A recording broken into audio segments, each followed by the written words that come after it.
Au sommaire de ce journal, les populations du district d'Abidjan se sont réveillées sous une forte pluie qui, heureusement, n'a causé aucune perte en vie humaine. Et puis pour Angela Merkel, la chancelière allemande, la communauté internationale doit continuer de dialoguer avec les talibans en Afghanistan. Mesdames et messieurs, bienvenue au 19h de RTI2. Ouvrons ce journal par cette forte pluie qui s'est abattue dans la capitale économique ce mercredi matin et qui a empêché les populations d'évacuer librement à leurs occupations. Dans certaines communes, l'eau s'est invitée dans les domiciles des riverains. Heureusement, aucune perte en vie humaine n'est à déplorer. Voyons tout cela avec nos reporters Noussangaré et Jules Tonien qui ont bravé cette pluie diluvienne.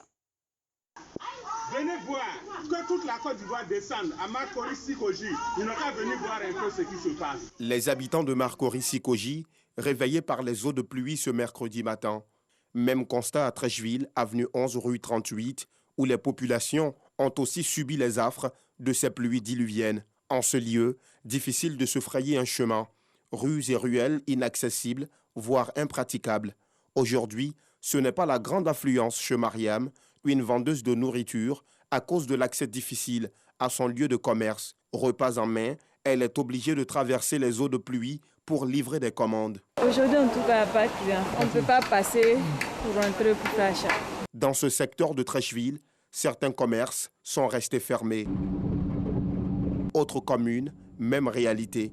Technicien en froid et climatisation. Dans le quartier de la Riviera 9 kg, dans la commune de Cocody, Franck Guéhi s'attelle à dégager des ordures qui ornent la devanture de son magasin après les pluies.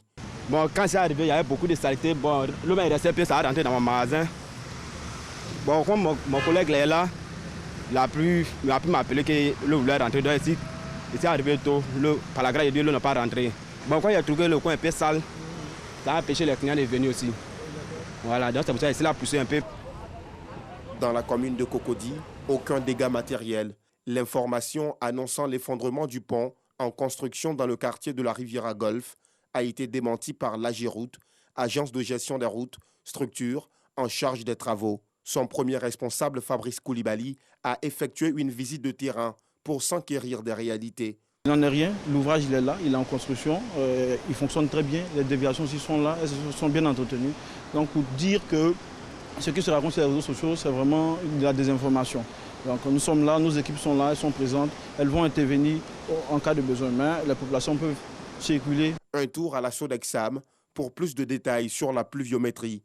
Daouda Konaté est le directeur de la météorologie nationale. Pour lui, la quantité de pluie tombée ce jour se situe entre 30 et 50 mm, donc en deçà du seuil critique pour les alertes météorologiques estimées à 60 mm de pluie. Pour qu'il y ait inondation, pour qu'il y ait alerte, nous on fait 60 mm de pluie. Vous avez vu ce qu'on a mesuré, ça ne vient pas 50 mm de pluie. 48 maximum. 48 maximum dans certains endroits. Au point de vue pluviométrique, il n'y a pas de problème. Le mois d'août est la période de transition entre la grande saison des pluies et la petite. Les populations sont donc invitées à la prudence. Parlons d'environnement. Le ministère de l'Environnement et du Développement durable veut outiller les élus sur la nécessité de tenir compte des principes de l'agenda 21 des Nations Unies pour l'adaptation des politiques de développement local concernant la réalisation des objectifs du développement durable ODD. Franck Kouadio et Anissette Konan ont suivi cette session de formation.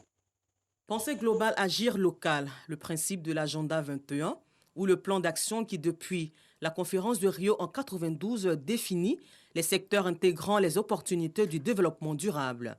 Un agenda qui concerne au premier chef les collectivités. L'une des problématiques cruciales aujourd'hui, c'est la problématique liée au développement durable. Et cette question, les élus, avec l'appui du ministère de l'Environnement, l'appréhendent déjà. Cette session de formation a pour objectif de les outiller sur la mise en œuvre d'agendas locaux.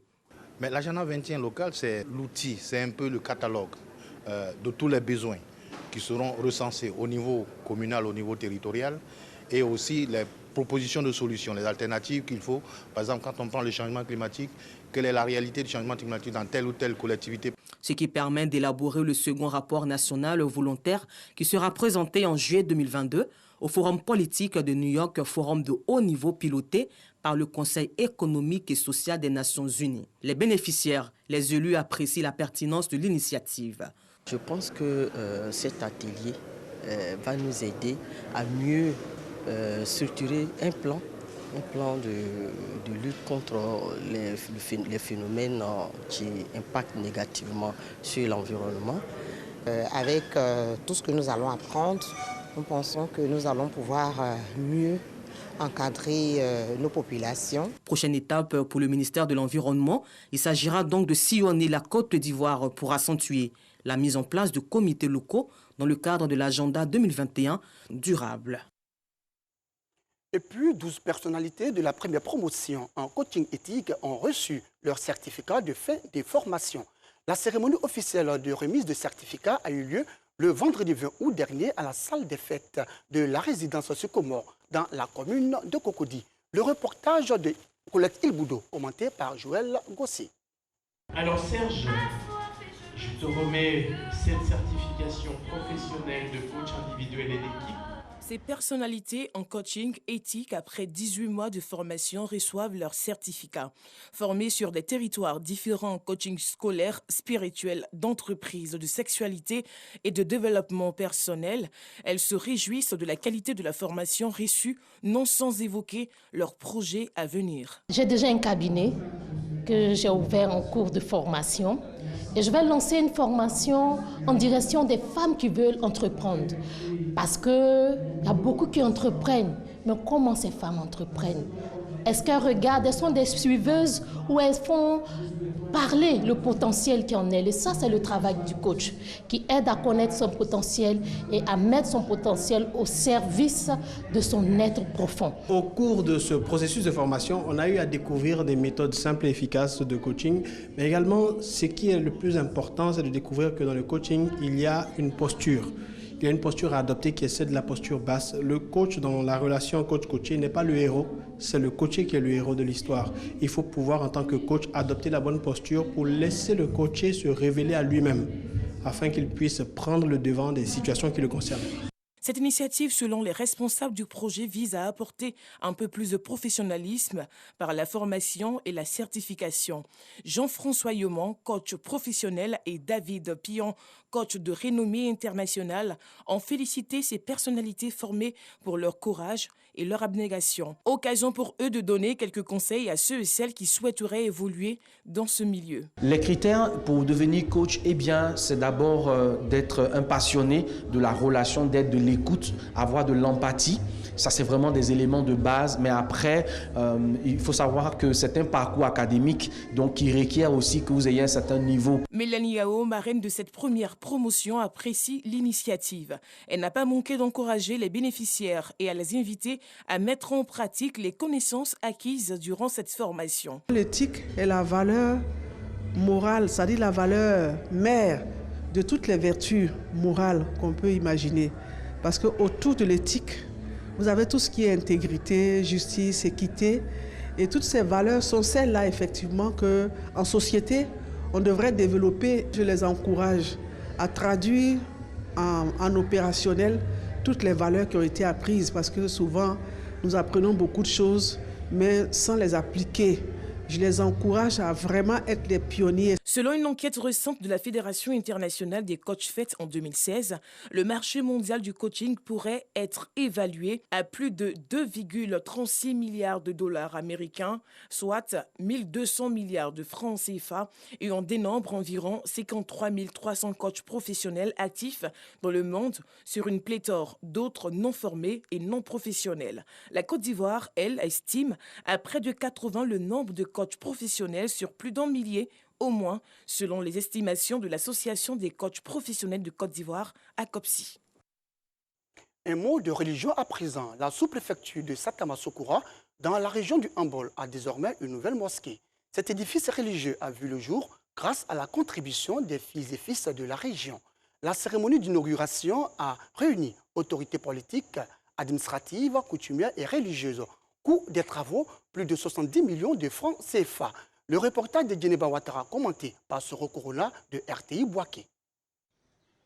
Une nouvelle mosquée à Satama Sokoura, région du Hambol, en remplacement de l'ancienne des années 1800, entamée en 1983 par Feu Tieba Ouattara, cadre de Satama Sokoura.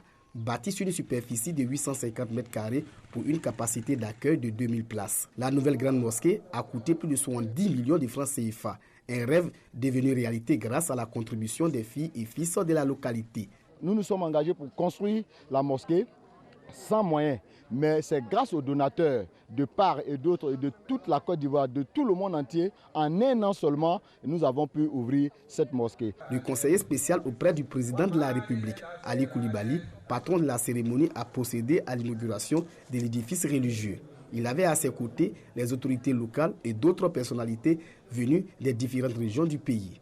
Ali Koulibaly engage les populations à œuvrer pour la paix et la cohésion sociale. Nous sommes un pays laïque. Nous sommes une république, mais la république a vocation à faire en sorte que toutes les religions, quelles qu'elles soient, puissent s'exprimer. Tant que ces religions-là travaillent pour la paix, pour la cohésion sociale. Et grâce au président de la République, nous sommes un pays béni des dieux, où il existe cette harmonie que nous recherchons. À cette cérémonie, Bafé Rimori Fofana, nouvel imam de la mosquée, a été intronisé et présenté à l'assistance. Le guide religieux a bénéficié des bénédictions et conseils des autorités religieuses. L'imam a pour mission également de s'entourer de personnes pour que la mosquée ne soit pas muette, qu'elle soit un lieu de diffusion du savoir, de la connaissance, de la morale et aussi un lieu de dialogue interreligieux. Des personnalités et fils de la localité ont reçu des présents pour leur apport à la construction de la mosquée. Des prières ont été dites également pour le président de la République Alassane Ouattara et pour Feu Tieba Ouattara, initiateur du projet. À l'étranger, l'Algérie a annoncé mardi la rupture des relations diplomatiques avec le Maroc voisin, accusant le Royaume d'actions hostiles à l'égard d'Alger après des mois de tensions exacerbées. Mohamed Ouattara, Ido Georgette. L'Algérie rompt ses relations diplomatiques avec le Maroc.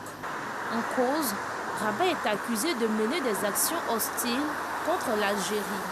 Du côté des Marocains, c'est la déception. Alors les relations diplomatiques coupées ou rompues avec l'Algérie, c'est vraiment un très dommage parce que vu l'appel qui a été lancé par Sa Majesté il y a à l'occasion de la fête de trône, je crois que de l'autre côté, surtout les responsables politiques, المسؤولين على الحكم الجزائر ما عندهمش الرغبة باش تكون علاقة متميزة مع المغرب مع كل الأسف. C'est une mauvaise décision, il n'y a aucune raison de le faire. C'est comme rompre les relations avec le voisin de ta maison. Nous constituons tous une union du Maghreb, l'Algérie et la Tunisie.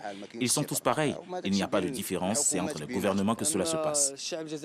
Les deux peuples, les Marocains et les Algériens, resteront toujours des frères. Les tensions sont créées par le gouvernement, mais cela ne va pas impacter nos relations. Ces tensions sont là depuis très longtemps, que ce soit concernant les frontières ou autres. Les relations entre les deux pays ont connu récemment une dégradation en raison notamment du dossier du Sahara occidental. Je vous l'annonçais en titre. Angela Merkel a jugé que la communauté internationale devait continuer de dialoguer avec les talibans revenus au pouvoir pour préserver les acquis intervenus en Afghanistan depuis le déploiement des troupes de l'OTAN. Et puis une note triste dans ce journal. Le monde de showbiz est en deuil. L'artiste Eric Parfait, Francis Tareg, alias Eskeli, est décédé ce mercredi 25 août dans une clinique à Bouaké. Selon des sources proches de l'artiste, il serait décédé d'un cancer de poumon. Alassane Parguin, Grabo. Chaque jour, je vais à la banque, je suis fatigué. L'artiste Eskeli a définitivement rangé le micro. Les mélomanes et fans du coupé-décalé se sont réveillés ce mercredi 25 août avec une autre triste nouvelle. Eric Parfait Francis Taragué, alias Eskeli, fils du journaliste Joseph Taragué, est décédé dans une clinique à Bouaké où il résidait, selon des sources proches de l'artiste. Selon les mêmes sources, Eskelly serait décédé d'un cancer du poumon. L'artiste s'était illustré sur Internet via des vidéos très souvent comiques et à polémiques, mais surtout avec son concept tout aussi particulier de fils de la reine Ablapoku, qui l'amenait très souvent à se saupoudrer. Il est considéré comme le créateur du concept Konami, qui a fait long feu dans le monde du coupé-décalé. Un décès de l'artiste qui sonne en un point douté comme une symphonie inachevée dans le cœur de ces mélomanes et de plusieurs Ivoiriens qui se sont habitués au déboire de l'homme à la machette. C'est sur cette note triste que nous mettons fin à ce journal. Merci de nous avoir suivis.